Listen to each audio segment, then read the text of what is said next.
السلام عليكم اخواتي، منورين الدنيا. النهارده جاي احكي لكم قصه ما حدش حكاها قبل كده خالص يعني. بس هو الحقيقه حاليا الموضوع ما بقاش ترند وهو ده المطلوب. اوكي بص، انا هحكي البيف عشان انا بقالي اسبوعين تقريبا مهووس بالموضوع ده.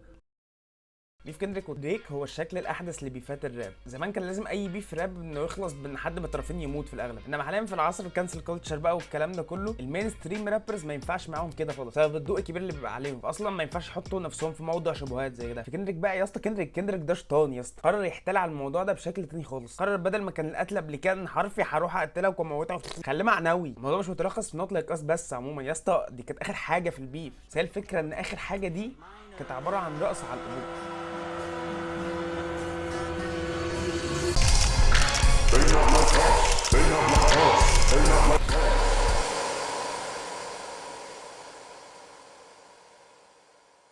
بالنسبه لي الموضوع ما كانش بدايته فيرست بيرسون شوتر خالص، بس هو كده كده في لازم دباجه تتقال في اول كل فيديو عن البيف. فللتوضيح هقولها بسرعه. دريك كان اوريدي بدا يتعرف ويتشهر بشكل كبير، وفي وقت هو كندريك تلاقوا بقوا اصحاب، بل ودريك قدموا قبل كده في حفله ليه. بحكم الشغلانه كمان جي كول دخل معاهم كثلاثي، ودول الثلاثي اللي دايما بيتقال عليهم ان هم احسن 3 رابرز في التاريخ. سو حصل شويه نكش بينهم هنا وهناك كده ادت ان هم بعدوا، وبقى دريك وكندريك بينهم زي حلقه وصل وهي جي كول، بس مش زي قبل كده بسبب المشاكل.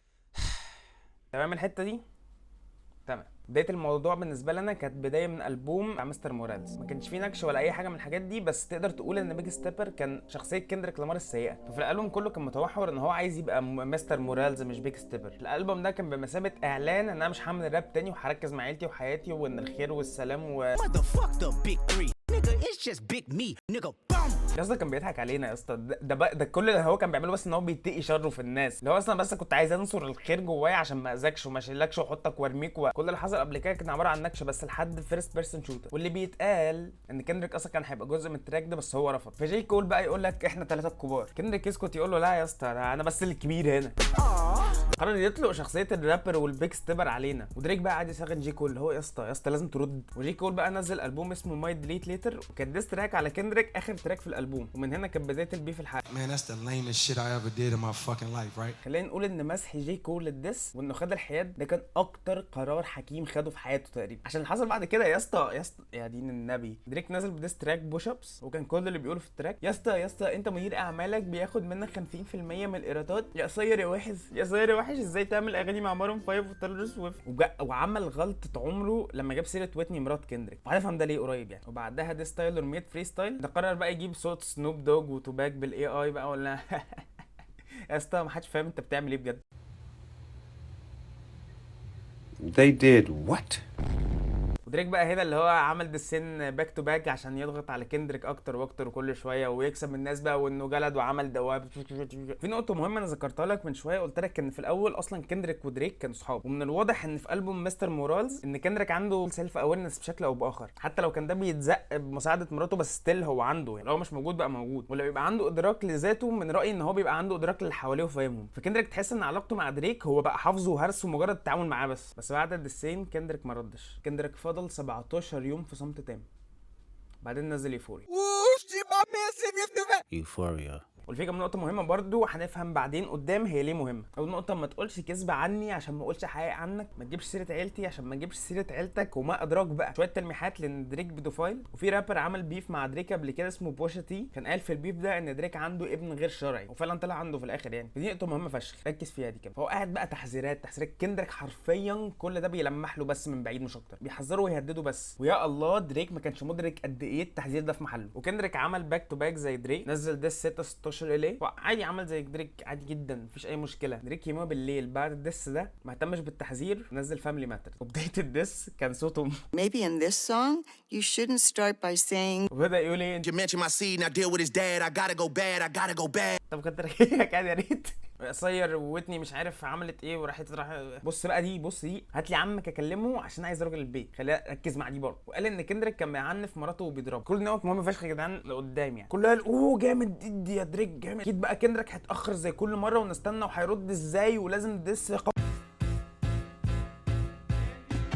بص انا كل ده قاعد ابيلد اللحظه دي، كل اللي كان كندريك بيهدد بيه هيميك سنس دلوقتي. يا اسطى ده مش ديس، ده مش دي صفعه على وش دريك كده، رياليتي تشيك. هو مش بس تتوقع ان دريك هينزل الديس بتاع فاميلي ماترز على طول او تسرب له المعلومه دي. انا ما سمعتش ديسات كتير في حياتي للامانه، بس ده احسن ديس تراك ممكن ابقى سمعته في العموم، حتى احسن من مدد بتاع هوك عادي جدا يعني، رغم ان ده في حته لوحده. ما علينا، انا ما بتكلمش بالتفصيل عن كل ديس، بس انا حابب امسك الديس ده يتفصص. تخيل بس معايا مشهد زي بتاع عسل اسود كده، واحمد حلمي بيقول لهم مصر ومش مصر، واعتبر بقى كندريك هو اللي واقف بيكلم عيله دريك كده بالظبط. فبيبدا ازاي بقى؟ كندريك بيكلم ابن دريك في الاول: يا ابني يا حبيبي انا اسف ان ده ابوك، وعشان تربيه الرجاله محتاجه رجاله، خلينا نربيه. طب دي البدايه، انت هتعمل ايه بعد كده يعني؟ مش فاهم. بص بقى يا ادونيس يا ابني، تستقلش باصلك ولا تغير لهجتك زي ابوك، روح الجيم واسترجل ياض، ما تبقاش زي ابوك. تعرف بقى فكره انك تجري ورا البنات دي مش فكره حلوه برضه، انت ممكن تبقى لو جريت ورا عادي جدا. عارف زي مين؟ زي ابوك. بس انا واثق فيك، انت مش هتبقى زي ابوك، انت راجل. لو كلامي بص، لو كلامي انت مش فاهمه ده اسمعه لما تتم 18 سنه. قلت لك بقى من شويه ان في فاميلي ماترز دريك بدا بصوت امه: يا ساندرا يا ام دريك، شايف ابنك بيعمل ايه؟ ينفع؟ طب انت ست وعارفه الاحساس اللي بيعمله ده ايه. مش بس كده، فاكر لما دريك بقى قال له هات لي عمك راجل البيت؟ يا ابو دريك انت خلفت عيل ابني. الواد ده استخدمك كتير قوي في تراكاته باللي انت عملته فيه. عارف انت المفروض انت I think you should ask for more paper and more paper. More paper. بس بصراحه انا بلومك على ادمانه للقمار، خليته يحب دور الضحيه بتاعه ده. بص من الاخر انت ما تعرفش تربيه. بص بقى ساندرا انت هقعدي على جنب عشان هقول كلام صعب دلوقتي. ابنك مريض، افكاره مريضه، لازم اللي زيه يموتوا عشان بس البنات دول يعرفوا يعيشوا لسبب. يا اسطى ده سايكو يا اسطى، ده لسه فاكر بقى لما قلت لك بوشا تي قال ايه، وقلت لك دي نقطه مهمه.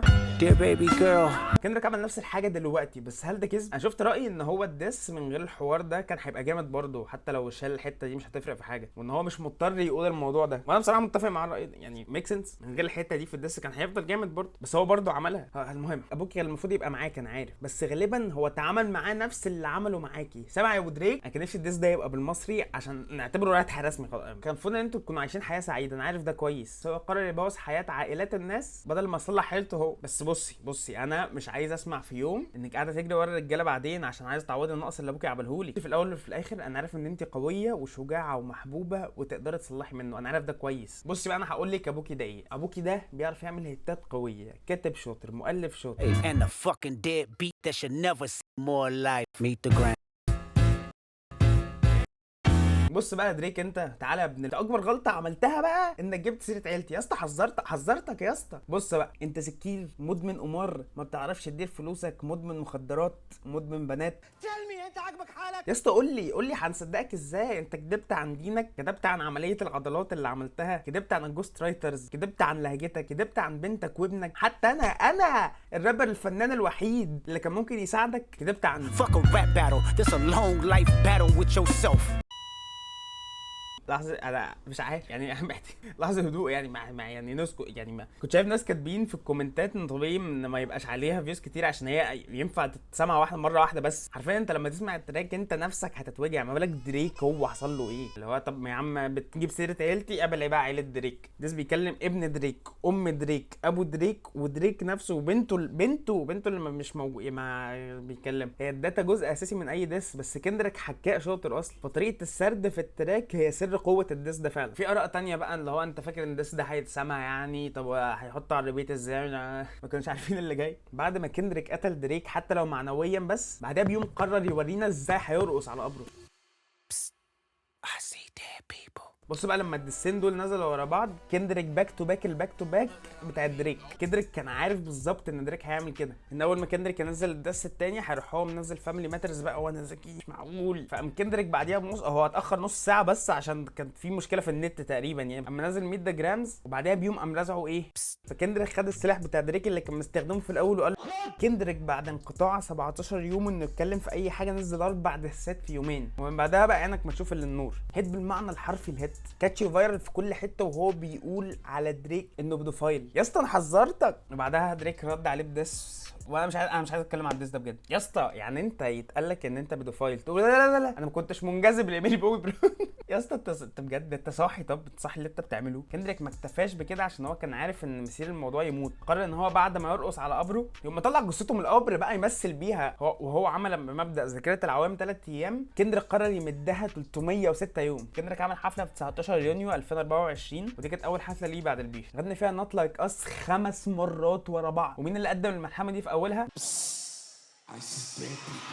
جاب الجنج بقى كلها تحتفل بجائزة دريك، وبعدها قام ضرب الحديد وهو سخن. لو ما كانتش كل ده لسه ضربه يعني، نزل بفيديو كليب نوت لايك اس. فاكر بقى لما قلت لك ان دريك بيقول ان كندريك بيعنف في وتني مراته؟ حرفيا جاب وتني كريب ووك عليه. كريب ووك دي اللي هي حاجه في الكالتشر بتاعتهم، ان هو بعد الانتصار بين الجانجز وكده فيقوموا عاملين الكريب ووك لو احتفالا يعني. بعدها هدوء شويه، ايه اللي حصل؟ كندريك كسب 5 جراميز على ديس نوت لايك اس. كل الحضور من المغنيين وهم بيغنوا ان دريك بدوفايل. انت فاكر بقى كندريك هيكتفي على كده؟ بعدها على طول في نفس اسبوع الجراميز حفله السوبر بول. بطوله السوبر بول هي حدث مهم فشخ في امريكا عموما، حفلتها حلوه او وحشه بتفضل متخلده عادي. دريك طلع قال والله العظيم لو كندريك جاب سيرتي في الحفله هرفع عليه قاضي.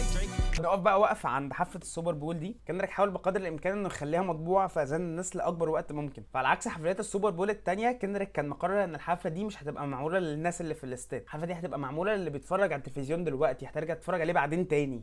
Even if you watch it from home. الحفلات التانية كانت حرفيا عباره عن حفله بس مش اكتر. فكره مثلا انك تقعد تتفرج على حفله حاجه حلوه وجامد فشخ، بس انك تتفرج على حفله معمول ليك انت شخصيا استعراضي يعني، فاهم؟ دي حاجه تانية خالص. يا اسطى ده جايب سيزا تغني وسيرينا تكريب ووك عليه برضه، والاثنين اصلا كانوا مرتبطين بدريك. فهو كندريك من رايي قدر يعمل الحفله دي ويثبت البيف تاني في دماغ الناس. فبعدها ب 306 يوم من البيف، كندريك قدر يخليه ترند في كل الوقت ده وعلى لسان الناس دايما. وفي فيديو لواحد اجنبي بيشرح الموضوع ده اكتر يعني بشكل متعمق عن الانستنت جرافيكيشن، مش عارف. فهحط اللينك ده في الديسكربشن يعني لو حد عايز يروح يتفرج. بس هل فعلا كندريك قدر ينهي مسيره دريك؟ الحقيقه انه لا. دريك منزل اغنيه وهيت وكل الناس بتسمعها عادي جدا حتى بعد الكلام ده كله، عشان الناس فعلا مش مهتمه بكل. انت لو لقيت المتسلسل عملت اغنيه حلوه عادي قشطه هنسمعها مفيش مشكله، شيء عادي يعني. ما عنديش مشكله معاه، مش مهتم يعني بصراحه. بس هو تحس كندريك خدها كمهمه يعني. لو حتى في ديس 616 ال ده اللي احنا ما اتكلمناش عنه، يعني هو كان كل اللي بيعمله بس ان هو بيحذره وبيتكلم ان انا في مهمه بس هروح اعملها وهرجع للسلام النفسي تاني اللي وصلت له بعد مستر مورالز. بس في المهمه دي كندريك قدر يورينا شطانه والمعنى الحرفي للرقص على القبور. دريك رفع فعلا قضيه على كندريك والستريمرز اللي عملوا رياكت على الحفله. يا اسطى جرو اب بقى بالله.